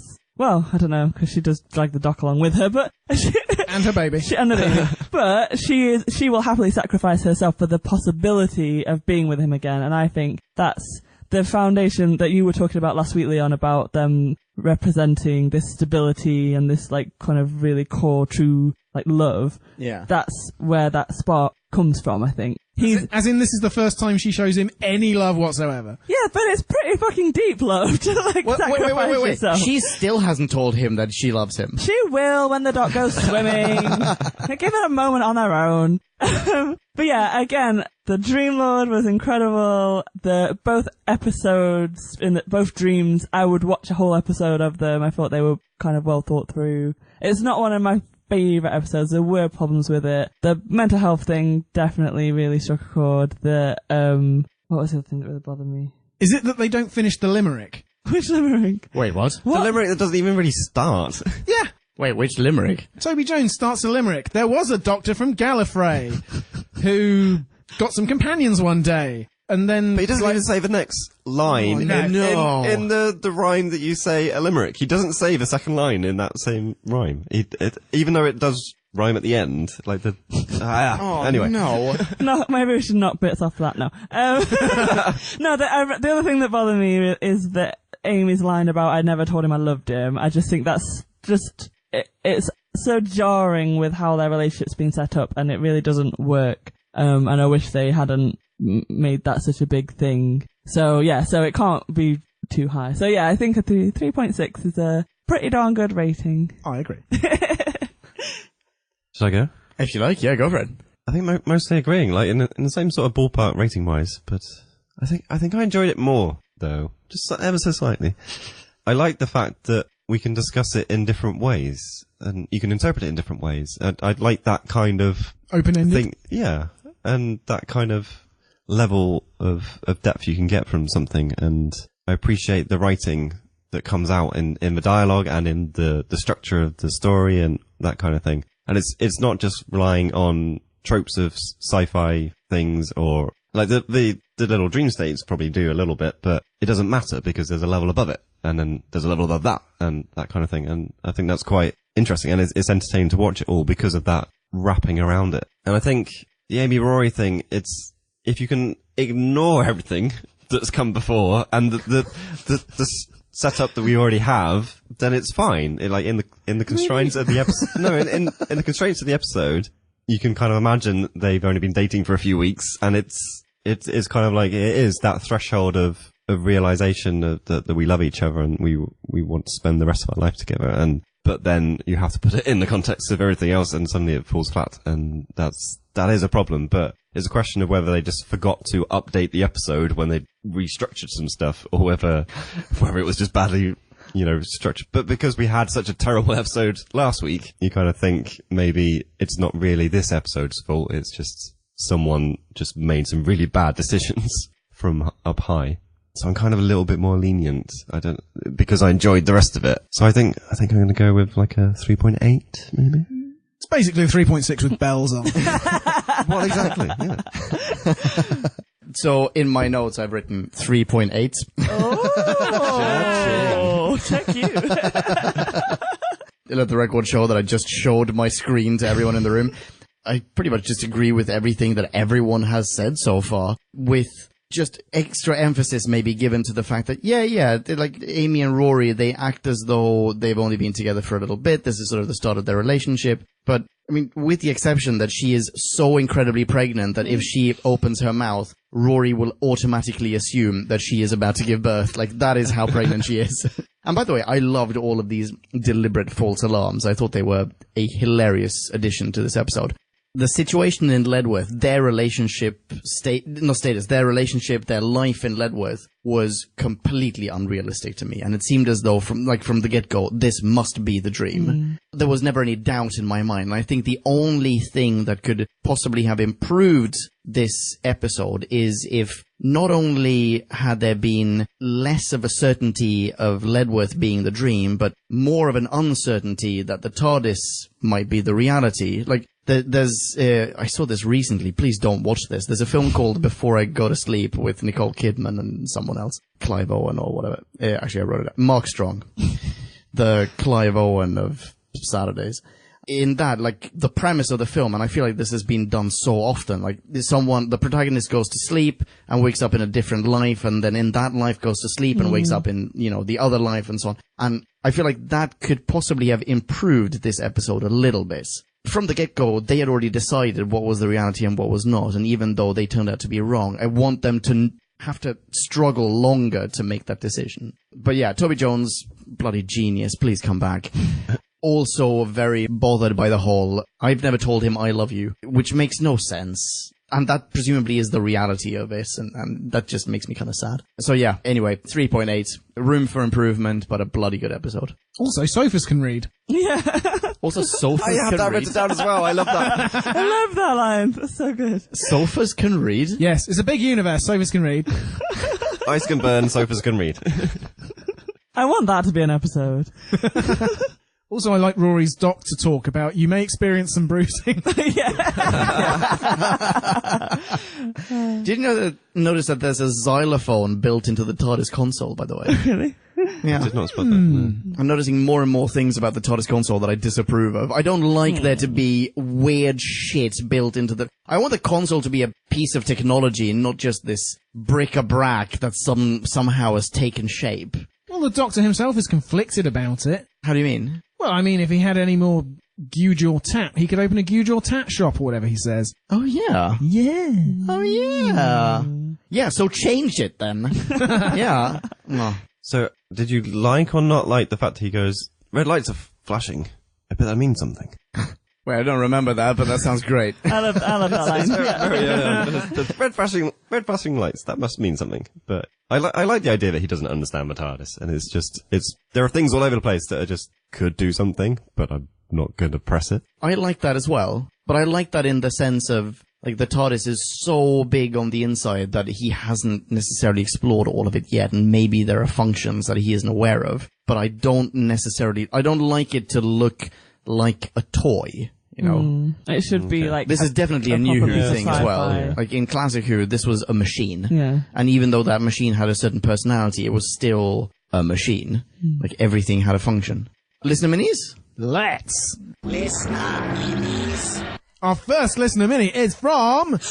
Tracy from America. Tracy says, "Hey guys, it's Tracy." Hello, Tracy. Hi, Tracy. This episode was pretty good. Production values continue to be excellent, interesting camera work throughout, and decent plot. Now, I want to talk about Amy and Rory. Last week saw Amy casually dragging Rory on an adventure he wasn't ready for, while dealing with emotions she wasn't ready to address. This week, she can't avoid it. The shared dream state means it's unclear who adds which elements to their fantasy. The Ledworth dream is interesting because Rory seems to like it, but when speaking of rest and quiet, he almost sounds like he's trying to convince himself. Amy acts bored, but, faking a contraction, takes ownership of the dream. She's choosing Rory in this moment. She will choose him again at the episode's climax when she decides life isn't worth living without him. It's pretty clear her fears were not about Rory at all, but about the type of life marriage would be. Amy doesn't fear being stuck with Rory, she fears being stuck in general. I could buy that. And OMG, Tracy continues, it's incredibly revealing that Doc calls the Ledworth dream a nightmare. He's so afraid to lose his companions, even to a life of bliss, that he prefers risking their lives just so he can have the company. And this time, the interplay between Doc and Rory feels real. They're both so close to Amy and want to see her safe, but aren't close to each other yet. By the end, my boys finally fits. Rating? Depth? Darkness? Love it! That's about a 3.8, I believe. Yeah, pretty much, yeah. Yeah. Awesome. Thank you very much, Tracy. Ladies and gents of Podcast Land, you can follow Tracy on the old tweets. She is at Yekat Nyat Noof. That's Fountain Tracy. Backwards. Bing bong, Future Ponkin here with a bit of a future sore throat. And joining me in the Who Back When studio in the future is Future Drew Back When. Hello, from the future. Hello, Future Drew Back When. This is the first time our future selves have met. Yeah, nice to meet you. Yes, and you, sir. Likewise. Oh, the pleasure is all mine. From your advanced age. Which is to say nothing of your advanced age. We're dialing in from the future because we received 2 more listener minis right after we stopped recording. So, here they are. Who's the first one from? Future Drew Back When? The first one is from Michael Ridgway. Hello, Michael Ridgway. That guy I know. Michael starts Country File Goes Evil. Ooh. And then he splits his review into 2 parts. Ponkin, do you want to take Michael's good stuff or do you want to take Michael's beefs? Don't make me choose. I mean, aren't they one and the same thing? They are, aren't they? There's certainly, in the Venn diagram of beef and good stuff. All right. I'll start with the good stuff. Good stuff, says Michael. Number 1, children being mercilessly zapped. Highest number in an episode of Who? The beast below indicates children being eaten by the space whale, and at least 1 brat was devoured by bat people in school reunion. But around 24 were disintegrated here. Yeah. No narrative workarounds, just flat out dead children. Turn them to flour. No longer exist. Shazam. Whole classroom destroyed. Farewell, kids. All right, number 2, Michael goes on. Toby Jones. Yep, enough said. Number 3, genuine feasibility that evil Country File could be the reality. Number 4, Rory's ponytail. Oof. Wow, when that's the good stuff. All right. Number 5, last but not least, genuine sense of threat. ... Michael True. continues with his beast ... until the halfway point, when it turns out the aliens are mega dumb, slow, and easily dispatched, and there was 0 threat after all. True. Yeah, fair point. Michael yet continues the big reveal about the Dream Lord sucked. The Doctor's dark side has rocked up previously. The Vanguard in classic 6th Doctor adventure, Trial of a Time Lord. Watch it. It's with Colin Baker. It's fun. But I was disappointed he didn't turn out to be a new villain. Evil Country File aliens, what exactly is their plan for world domination? Walk around very slowly and turn everyone into sand? That's going to take ages. What happens when they get to India or China? And why start with 12 school children? What's that going to achieve? They don't appear to be reproducing, and someone is bound to notice. Then Michael raises an excellent further point. More aliens doing the mouth thing. Yeah, that rings a bell. Yeah. And I'd like to point out that we recorded the bulk of our podcast about a week ago. So we haven't just cribbed all our best ideas from you, podcast land. This is just us agreeing. Temporarily, we are in the clear. Yeah. Yeah. What happens to the people in the van? Michael said. Did the doctor just dump them somewhere? Well, yes, Michael. Actually, he dumped them in the church. In the church, yeah, that was in my notes as well. Just like what I've written in my notes, as I recall, was just like Father's Day, everyone takes refuge in a church. Yeah, a sop to the religiously minded. Thank you, Simon Nye. Michael's final question is, there are no duvets in the TARDIS? Super good points. Super good points. Holy smoke, there's a whole wardrobe. Yeah. Get a parka. Anything. Hot water bottle. He's always visiting the planet of the Ood, which is basically icebound. Exactly. I mean, come on. Oh, never mind. Michael's rating is for 2.4 out of 5 disintegrated school children. And if you think he didn't mention the 7th Doctor... then you are sorely mistaken. Yes, because Michael concludes with a rather host-baity final paragraph, which my modesty won't allow me to read out. I'll read it. He go says, on then. Finally, 2017 marks 30 years since the momentous 7th Doctor dawned our screens. Will the Who Back When gang celebrate by leading a rendition of Happy Birthday to the 7th Doctor? Also, is Churchill available to sing along? Almost certainly not. I'm going to use my my voice as an excuse for this one. Yes. This isn't me. This is the cough pumpkin. Cough pumpkin. Yes, or the virus pumpkin. This is your version of Venom. Oh, hello. Yeah, that sounds pretty cool. Bing bang bong. Michael, thank you so much for sending in that mini awesome stuff. We have one more? Yes, we do have one more. This one is from Kyle Rath. Hello, the Kyle. Sinister Super Spy. Hello. Kyle begins. Welcome to Upper Ledworth. Picturesque cottages, an apparently thriving local drama scene, and a plethora of blue hairs with overactive gut flora.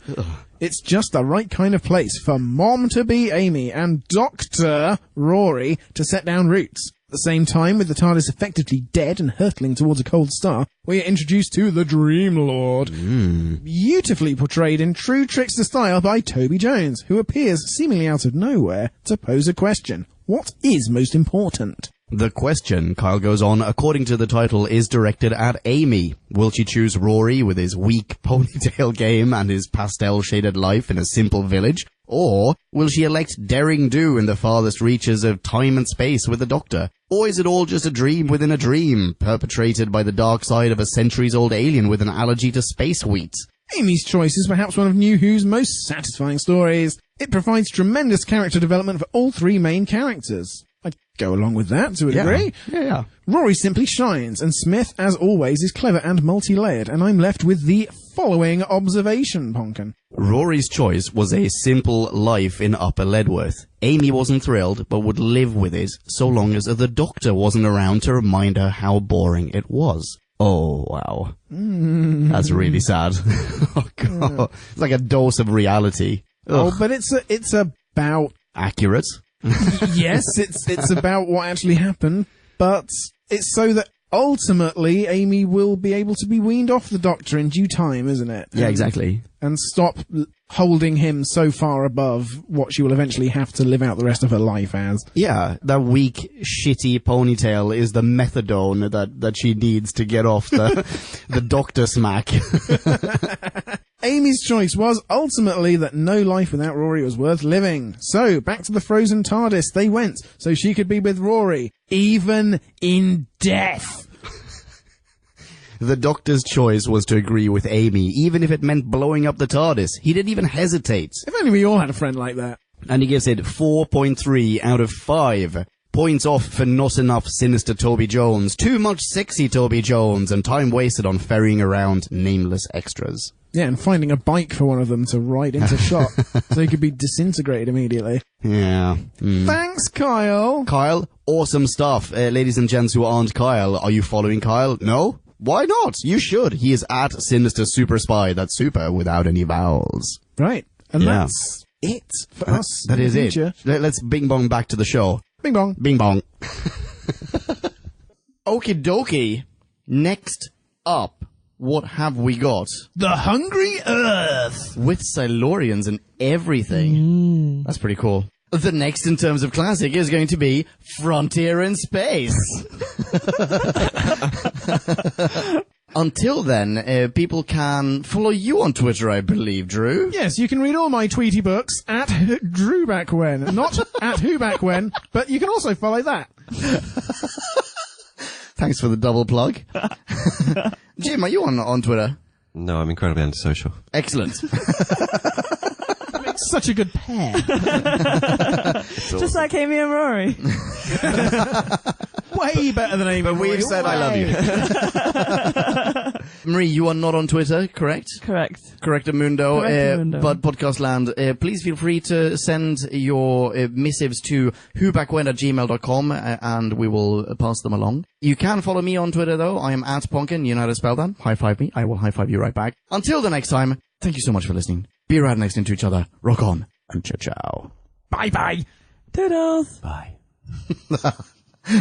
Smooth Jim. Yeah, that was really smooth. That was silky. Kablamo! Did you enjoy the show? Then please do what the cosmos compels you to and spread the gospel of Who Back When. Tell your friends. Don't have any friends? No problemo. Tell some strangers. Like us on Facebook. That's facebook.com/Who Back When. All in one word. Are you on Google Plus? Then find us on Google Plus. That's plus Who Back When. And when you do, tell us why you're on Google Plus. Who Back When just got its very own Twitter account, no lie, so give us a follow. You guessed it, that's @WhoBackWhen, all in one word. Check us out on SoundCloud, vote us up on Reddit, listen to us on Stitcher, and head on over to our website, whobackwhen.com, where you can leave a comment, submit a review of your own, and peruse of visual index of aliens, monsters, and more, which increases in kablamos with every episode. And lastly, give us a rating and review on iTunes. Not only would it make us super chuffed, and it really, really would, but as thanks, we will transmigrate your iTunes nom de plume into the credit list of trailers for fake Doctor Who audiobooks produced by Who Back When. Have a poke around our bonus episodes to make more sense of that. That's it. Rock on and be rad and excellent to each other. Catch your earballs in our next classic Who review, new Who review, or, still funny, audio Who review. Ciao. Who Back When?